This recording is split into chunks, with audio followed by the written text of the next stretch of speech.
ಬಾಗೇಪಲ್ಲಿ ತಾಲೂಕಿನ ಬಹುತೇಕ ರಸಗೊಬ್ಬರ ಮಾರಾಟ ಕೇಂದ್ರಗಳ ಮುಂಭಾಗದಲ್ಲಿ ಬಾಗೇಪಲ್ಲಿ ತಾಲೂಕಿನ ರೈತರು, ಮಹಿಳೆಯರು ಸೇರಿದಂತೆ ಆಂಧ್ರಪ್ರದೇಶದ ರೈತರು, ಮಹಿಳೆಯರು ಸರತಿ ಸಾಲಿನಲ್ಲಿ ನಿಂತು ಯೂರಿಯಾ ಪಡೆದುಕೊಳ್ಳಲು ನಾಮುಂದು ತಾಮುಂದು ಎಂಬಂತೆ ಮುಗಿಬೀಳುತ್ತಿದ್ದಾರೆ.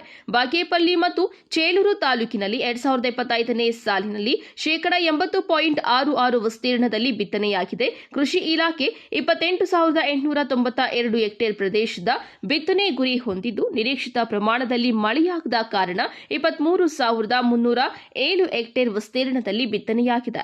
ಬಿತ್ತನೆ ವಿಸ್ತೀರ್ಣದ ಆಧಾರಿತವಾಗಿ 2025ರ ಸೆಪ್ಟೆಂಬರ್ ತಿಂಗಳ ಅಂತ್ಯಕ್ಕೆ 2,188 ಮೆಟ್ರಿಕ್ ಯೂರಿಯಾ ಬೇಕಾಗಿದೆ.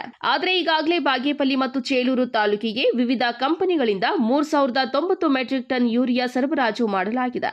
ಈಗಾಗಲೇ ಬಾಗೇಪಲ್ಲಿ ಮತ್ತು ಚೇಳೂರು ತಾಲೂಕಿಗೆ ಅಗತ್ಯಕ್ಕೂ ಮೀರಿ 890 ಮೆಟ್ರಿಕ್ ಟನ್ ಯೂರಿಯಾ ಹೆಚ್ಚುವರಿಯಾಗಿ ಪೂರೈಸಲಾಗಿದೆ. ಆದರೂ ಯೂರಿಯಾಗೆ ಮಾತ್ರ ಬೇಡಿಕೆ ಕಡಿಮೆಯಾಗುತ್ತಿಲ್ಲ.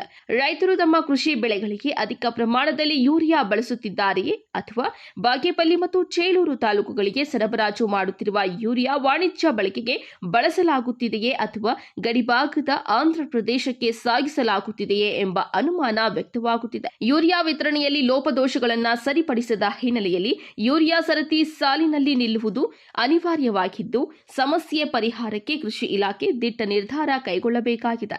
ಆಂಧ್ರಪ್ರದೇಶದ ಗಡಿಭಾಗದಲ್ಲಿ ಇರುವ ರಸಗೊಬ್ಬರ ಮಾರಾಟ ಕೇಂದ್ರಗಳ ಮುಂಭಾಗದಲ್ಲಿ ಮಾತ್ರ ಯೂರಿಯಾಗೆ ಬಹಳ ಬೇಡಿಕೆ ಉಂಟಾಗಿದೆ. ಆಧಾರ್ ಕಾರ್ಡ್ ಗುರುತಿನ ಚೀಟಿ ನೋಂದಣಿ ಮಾಡಿಕೊಂಡು ರೈತರಿಗೆ ಯೂರಿಯಾ ನೀಡಲಾಗುತ್ತಿದೆ. ಆದರೆ ರೈತರು ಅಲ್ಲವಾದರೂ ಆಧಾರ್ ಕಾರ್ಡ್ ಹಿಡಿದುಕೊಂಡು ಸರತಿ ಸಾಲಿನಲ್ಲಿ ನಿಂತು ಯೂರಿಯಾ ಪಡೆದುಕೊಳ್ಳುತ್ತಿರುವುದು ಹಲವು ಅನುಮಾನಗಳಿಗೆ ಎಡೆ ಮಾಡಿಕೊಟ್ಟಿದೆ.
P. Manjunath Reddy, MMTV news, Bagepalli.